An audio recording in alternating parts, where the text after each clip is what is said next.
We got a super thanks to get things going. CJ DeYoung III wanted Mike gone after last season's playoff choke and didn't want to pay Dak either. Thank you. Thank you, CJ. I am sure that none of his opinions have changed because why would they? It was not a good year for either guy if we're being objective here.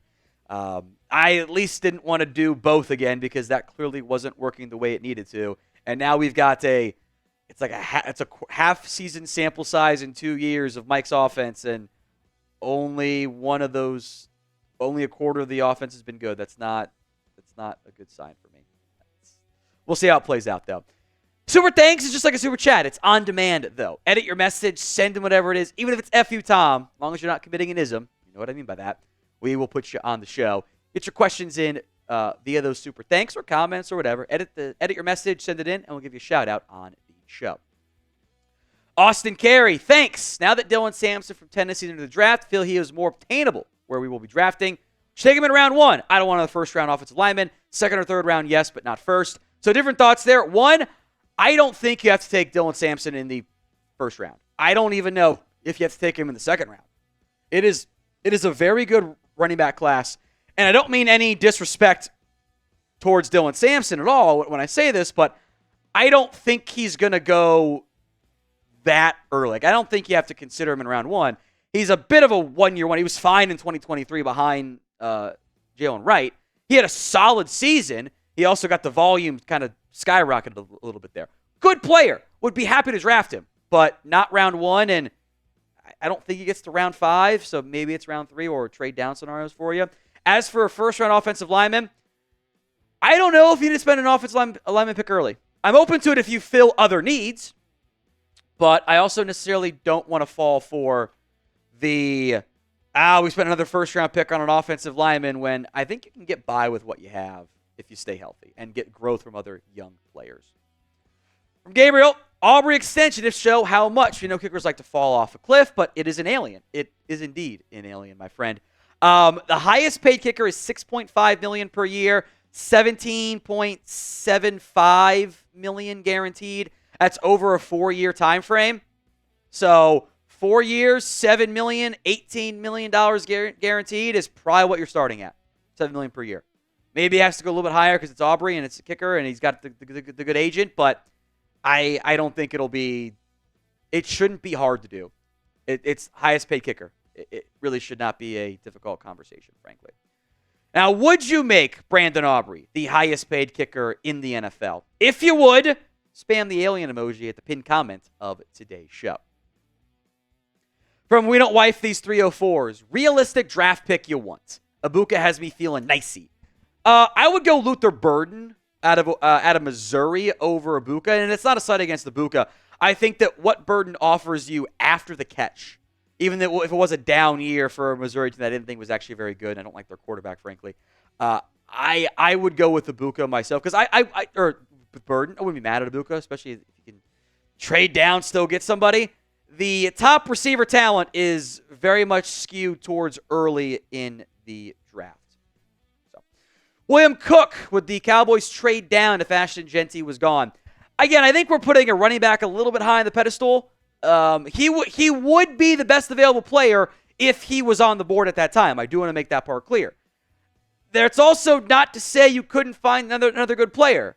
You know, I don't think Abdul Carter or Hunter or even Will Johnson are going to be there, but one of the receivers might be there. One of the Malachi Starks is a damn good football player too. There might be like one first-round grade left for the Cowboys when they're on the clock. I don't know if they trade away from that in the end. So it's possible, but I have to see how the board falls before I would say, yeah, they're going to trade down because the back is gone. It is a good running back class. Today's show is made possible by Z-Biotics. If you haven't already, make note of Z-Biotics. It is the holiday season. You got those New Year's parties you're coming off of, whatever. Maybe you have a later holiday party for your company. Z-Biotics is built if you don't bounce back the way you used to, like I did, if I'm being honest here. Their pre-alcohol is the world's first genetically engineered probiotic. It was invented by PhD scientists to tackle rough mornings after drinking. When you drink, alcohol gets converted into a toxic byproduct in the gut. It is this byproduct, not dehydration, that's blamed for your rough next day. Pre-alcohol produces an enzyme to break this byproduct down. Remember to drink the probiotic before drinking alcohol. Drink responsibly and get a good night's sleep to feel your best tomorrow. So stay in the loop and go to zbiotics.com/chatsports. You can also scan the QR code on screen to get 15% off your first order when you use code CHATSPORTS at checkout. Sign up for a subscription using the code, and you can stay prepared on the time or the occasion. They're backed by 100% money-back guarantee, so if you're unsatisfied for any reason, they'll refund your money, no questions asked. Remember, head to zbiotics.com/chatsports and use code CHATSPORTS at checkout for 15% off. Thank you to ZBiotics for sponsoring this episode and our good times. Austin Carey, what starters would you cut this offseason? If not starters, guys that get a lot of playing time and just aren't working.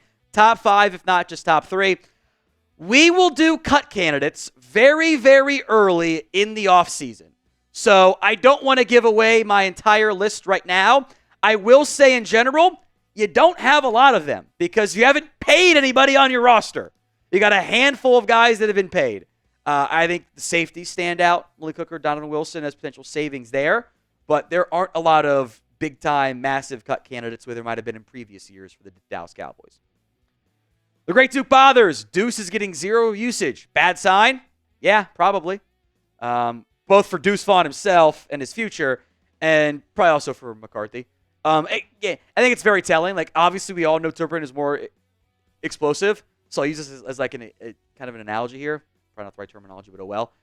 Cowboys put the Turpin in the backfield playbook package in during training camp. It has been in there since July. And it took them until the final 3 weeks of the year to go, oh, let's try this. Why did it take so long? Why? It clearly works. Why did it take you 15 weeks in a lost season to try, let's put Turpin back there? Doesn't make sense to me. From Fred, do you bring back Brandin Cooks? No, I don't. And here's why. Turpin is someone you're going to want to re-sign. CeeDee Lamb is obviously under contract as well. Jalen Tolbert's under contract. Ryan Flournoy's under contract. Mingo's under contract. Jalen Brooks is under contract. You'll probably bring back your practice squad receivers. So at that point, you've got 9 receivers on your roster.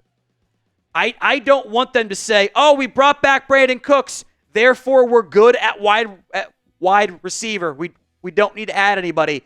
Because you do need to add somebody. You do.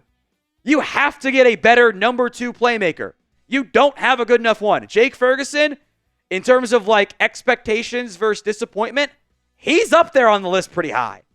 You know, Tolbert and Brooks and Mingo and Flournoy, they have not shown me anything resembling wide receiver 2. So I would like to get an actual number 2 receiver in there. And roster number-wise, probably means I got to let go of Brandin Cooks. So what would you do with Cooks? K for you to keep him.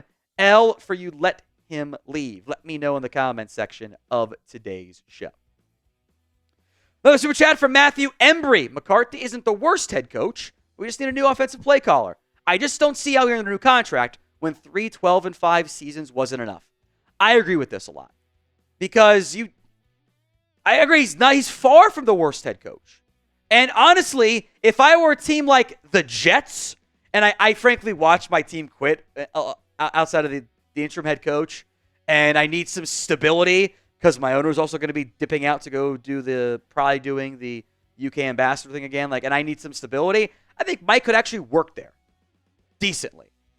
But he's not going to win a Super Bowl with New York. We know that, right? That's not going to happen. Unless it happened in Dallas with Mike.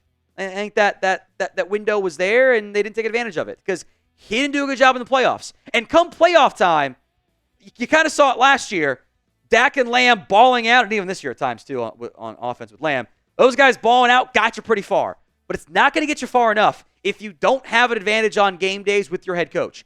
Mike McCarthy does not give you an advantage on game days. He might do a fine job going into the week, but I need someone that can help me have more success in game day, in those moments. I don't think Mike helps me there. So my expectations are higher, and I'm going to go find somebody else. Robert, Tom, can Trevon Diggs get traded in the offseason? If so, what team would you trade him to and for what pick of the draft? It's not going to happen. Diggs is coming off another bad knee injury that's going to take time to recover. He's not going to get healthy until training camp, probably at the earliest. No one's trading for an expensive injured Trevon Diggs. It's not a real possibility. CJ, how about a new OC with Mike McCarthy? Seen a couple of these in the past month, really. Here's my mindset. If you don't trust your offensive-minded head coach, who you gave the play-calling responsibilities to under the guise of save your job, you don't trust him to be the play caller, then why is he here? Mike McCarthy makes this big deal of, we got rid of Kellen because I wanted to run the ball more. Well, Kellen has run the ball more than any team in the NFL in Philadelphia, and you haven't. So my issue here, and we've done this before with McCarthy, it's always a different fall guy. It was Mike Nolan. It was Kellen Moore. Now it's on him because the Cowboys' success the past 2 months has come through the defense. It has not come from the offense. Someone told me the offense was finding its groove. No, it wasn't. Why? Because they scored 20 points twice in a row for the first time in a while? No. The offense hasn't been good this year under anybody at quarterback. Period. That's a coaching issue. So do you want McCarthy back as the head coach of the Dallas Cowboys? Do you want him? Y for yes, N for no. $2 super chat from Eddie Spaghetti. Bring Mason Graham in. Draft a running back in the second round. If I could get Mason Graham, I would do it. I don't think he's gonna be there. I would be a little bit surprised if he lasted to where you're gonna be picking. RB in the second round, I think, though, is very, very possible. Ecuador man, Tez Johnson from the Ducks, that's the wide receiver, or Omarion Hampton from UNC in the third. I think I'm going to have a higher grade on Hampton than the third round, so I think I'd go that one. Tez Johnson is going to be that's going to be a tough eval for me, frankly. Because he can fly. He's a big play threat. He's like 160 pounds. And the track record of those guys being the level of player that we want, of like every down receivers, is very thin. And it's happened before. I mean, Devonta Smith looks like he weighs 110 pounds soaking wet. But I think I'll have a higher grade on Hampton than Tez Johnson. But I want speed at receiver, and he does bring me that. Now, if you haven't already, make sure you guys are subscribed. YouTube.com/CowboysTV for more free Cowboys YouTube videos. Steven, how many free agents do we have, and how many do you want to come back? There are a lot of free agents for the Cowboys. Now, you'll see big numbers getting thrown around of like, there's like 27 free agents, and yeah, that's about right.